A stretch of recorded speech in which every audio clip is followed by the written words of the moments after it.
ನಮಸ್ತೆ ಮಕ್ಕಳ, welcome back to my channel. ಇವತ್ತು ನಾವು 7ನೇ ತರಗತಿಯ ಗಣಿತದಲ್ಲಿ ಸಾಫಲ್ಯ ಪರೀಕ್ಷೆಯ ಮಾದರಿ ಪ್ರಶ್ನೆ ಪತ್ರಿಕೆಯನ್ನು ನೋಡ್ತಾ ಹೋಗೋಣ. ಪ್ರಶ್ನೆ 1 ನೋಡಿ.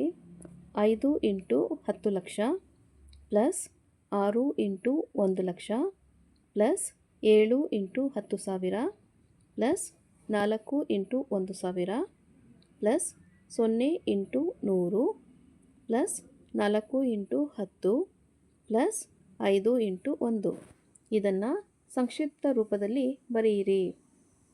ಪ್ರಶ್ನೆ 2. ಒಂದು ರಾಜ್ಯದಲ್ಲಿ 2002-2003ನೇ ವರ್ಷದಲ್ಲಿ ಮಾರಾಟವಾದ ಬೈಸಿಕಲ್ಗಳ ಸಂಖ್ಯೆ 7,43,000 ಮತ್ತು 2003 ಮತ್ತು 4ನೇ ವರ್ಷದಲ್ಲಿ ಮಾರಾಟವಾದ ಬೈಸಿಕಲ್ಗಳ ಸಂಖ್ಯೆ 8,100,000.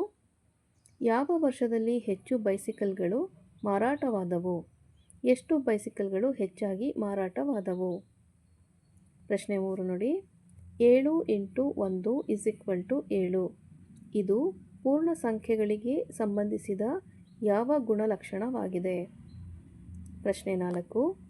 20ರ ಅವಿಭಾಜ್ಯ ಅಪವರ್ತನಗಳನ್ನು ಬರೆಯಿರಿ.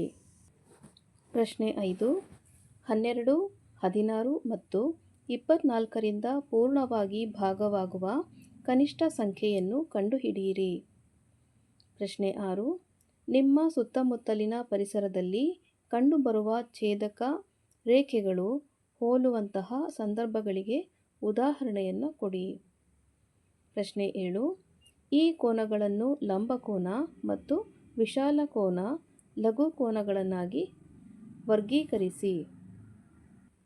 ಪ್ರಶ್ನೆ 8 ನೋಡಿ ಮಕ್ಕಳ. ಇವುಗಳನ್ನು ಹೊಂದಿಸಿರಿ. ತ್ರಿಭುಜದ ಬಾಹುಗಳ ಅಳತೆಯನ್ನು ಕೊಟ್ಟಿದ್ದಾರೆ ಹಾಗೂ ತ್ರಿಭುಜದ ವಿಧವನ್ನು ಕೊಟ್ಟಿದ್ದಾರೆ. ಮೊದಲನೇದಾಗಿ 5 ಸೆಂಟಿಮೀಟರ್, 5 ಸೆಂಟಿಮೀಟರ್ ಹಾಗೂ 5 ಸೆಂಟಿಮೀಟರ್. ಎರಡನೇದಾಗಿ 5 ಸೆಂಟಿಮೀಟರ್, 5 ಸೆಂಟಿಮೀಟರ್ ಹಾಗೂ 6 ಸೆಂಟಿಮೀಟರ್. ಮೂರನೇದಾಗಿ 5 ಸೆಂಟಿಮೀಟರ್, 6 ಸೆಂಟಿಮೀಟರ್ ಹಾಗೂ 9 ಸೆಂಟಿಮೀಟರ್. ವಿಧಗಳಲ್ಲಿ ನೋಡಿ, ಸಮದ್ವಿಬಾಹು ಅಂತ ಕೊಟ್ಟಿದ್ದಾರೆ, ಅಸಮಬಾಹು ಅಂತ ಕೊಟ್ಟಿದ್ದಾರೆ ಹಾಗೂ ಸಮಬಾಹು ಅಂತ ಕೊಟ್ಟಿದ್ದಾರೆ. ಇವೆರಡನ್ನು ನೀವು ಹೊಂದಿಸ್ಕೊಂಡು ಹೋಗ್ಬೇಕಾಗತ್ತೆ ಮಕ್ಕಳ. ಪ್ರಶ್ನೆ 9 ನೋಡಿ. ಪೂರ್ಣಾಂಕಗಳ ವ್ಯತ್ಯಾಸವನ್ನು ಕಂಡುಹಿಡಿಯಿರಿ. 15 ಮೈನಸ್ ಬ್ರಾಕೆಟಲ್ಲಿ -5 ಅಂತ ಕೊಟ್ಟಿದ್ದಾರೆ. ನೆಕ್ಸ್ಟು ಪ್ರಶ್ನೆ 10. 8 ಗಂಟೆಯು ಒಂದು ದಿನದ ಎಷ್ಟು ಭಾಗ? ಪ್ರಶ್ನೆ 11. ಶರ್ಮಿಳಾ ಬಳಿ 5/6 ಕೇಕ್ ಇದೆ. ಅದರಲ್ಲಿ 2/6 ಭಾಗವನ್ನು ಅವಳು ತಮ್ಮನಿಗೆ ನೀಡಿದಳು. ಅವಳಲ್ಲಿ ಉಳಿದ ಕೇಕ್ ಎಷ್ಟು? ಪ್ರಶ್ನೆ 12. 4/5 ದಶಮಾಂಶ ರೂಪದಲ್ಲಿ ಬರೆಯಿರಿ. ಪ್ರಶ್ನೆ 13. ರಾಣಿಯ ಹತ್ತಿರ 18 ರೂಪಾಯಿ 50 ಪೈಸೆ ಮೊತ್ತವಿತ್ತು. ಅವಳು 11 ರೂಪಾಯಿ 75 ಪೈಸೆಗೆ ಒಂದು ಐಸ್ ಕ್ರೀಮ್ ಖರೀದಿಸಿದರೆ ಅವಳಲ್ಲಿ ಉಳಿಯುವ ಹಣವೆಷ್ಟು? ಪ್ರಶ್ನೆ 14. ಒಬ್ಬ ಪುಸ್ತಕ ಅಂಗಡಿಯವನು ಕ್ರಮವಾಗಿ 6 ದಿನಗಳಲ್ಲಿ ಮಾರಾಟ ಮಾಡಿರುವ ಗಣಿತ ಪುಸ್ತಕಗಳ ಸಂಖ್ಯೆಯನ್ನು ಕೊಟ್ಟಿದೆ. ಈ ದತ್ತಾಂಶಗಳಿಗೆ ಸ್ತಂಭ ನಕ್ಷೆಯನ್ನು ರಚಿಸಿ. ಕೊಟ್ಟಿರುವಂತಹ ದತ್ತಾಂಶಗಳನ್ನ ನೋಡಿ ಮಕ್ಕಳ.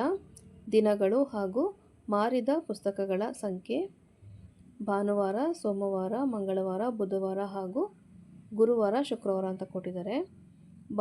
ಭಾನುವಾರದಂದು 600, ಸೋಮವಾರ 400, ಮಂಗಳವಾರ 300, ಬುಧವಾರ 500, ಗುರುವಾರ 200 ಹಾಗೂ ಶುಕ್ರವಾರ 700.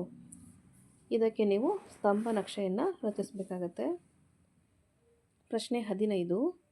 1.25 ಮೀಟರ್ ಅಗಲ ಮತ್ತು 2 ಮೀಟರ್ ಉದ್ದವಿರುವ ಬಟ್ಟೆಯ ವಿಸ್ತೀರ್ಣವನ್ನು ಕಂಡುಹಿಡಿಯಿರಿ. ಪ್ರಶ್ನೆ 16. p-5 5 ಸಮೀಕರಣದಲ್ಲಿ ಚರಾಕ್ಷರ p ನ ಬೆಲೆ ಕಂಡುಹಿಡಿಯಿರಿ. ಪ್ರಶ್ನೆ 17. ಪ್ರಿಯಾಳ ತೂಕ 25 kg ಮತ್ತು ಅವಳ ತಂದೆಯ ತೂಕ 75 kg. ಆದರೆ ಪ್ರಿಯಾಳ ತೂಕದ ಎಷ್ಟರಷ್ಟು ತೂಕ ಅವಳ ತಂದೆಯದಾಗಿದೆ? ಪ್ರಶ್ನೆ 18. 7 ಮೀಟರ್ ಬಟ್ಟೆಯ ಬೆಲೆ 1470 ರೂಪಾಯಿ ಆದರೆ 5 ಮೀಟರ್ ಬಟ್ಟೆಯ ಬೆಲೆ ಕಂಡುಹಿಡಿಯಿರಿ. ಪ್ರಶ್ನೆ 19. ಸಮಬಾಹು ತ್ರಿಭುಜಕ್ಕೆ ಎಳೆಯಬಹುದಾದ ಗರಿಷ್ಠ ಸಮಮಿತಿ ರೇಖೆಗಳ ಸಂಖ್ಯೆ ಎಷ್ಟು? ಪ್ರಶ್ನೆ 20. AB = 6 ಸೆಂಟಿಮೀಟರ್ ರೇಖಾಖಂಡ ರಚಿಸಿ.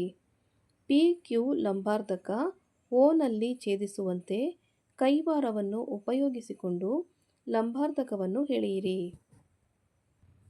ಮಕ್ಕಳ, ಇಲ್ಲಿಗೆ 7ನೇ ತರಗತಿಯ ಗಣಿತದಲ್ಲಿ ಸಾಫಲ್ಯ ಪರೀಕ್ಷೆಯ ಮಾದರಿ ಪ್ರಶ್ನೆ ಪತ್ರಿಕೆ ಮುಕ್ತಾಯಗೊಂಡಿದೆ ಮಕ್ಕಳ. ಈ ಒಂದು ವಿಡಿಯೋ ನಿಮ್ಗೆ ಇಷ್ಟ ಆದಲ್ಲಿ ದಯವಿಟ್ಟು ನಮ್ಮ ಚಾನಲ್ನ ಲೈಕ್ ಮಾಡಿ, ಶೇರ್ ಮಾಡಿ, ಸಬ್ಸ್ಕ್ರೈಬ್ ಮಾಡಿಕೊಂಡು ನಾವು ಹಾಕುವಂಥ ಎಲ್ಲ ವಿಡಿಯೋನ ನೋಡ್ತಾ ನಮ್ಮನ್ನು ಎನ್ಕರೇಜ್ ಮಾಡ್ತಾ ಹೋಗಿ ಮಕ್ಕಳ. Thank you for watching. Bye bye.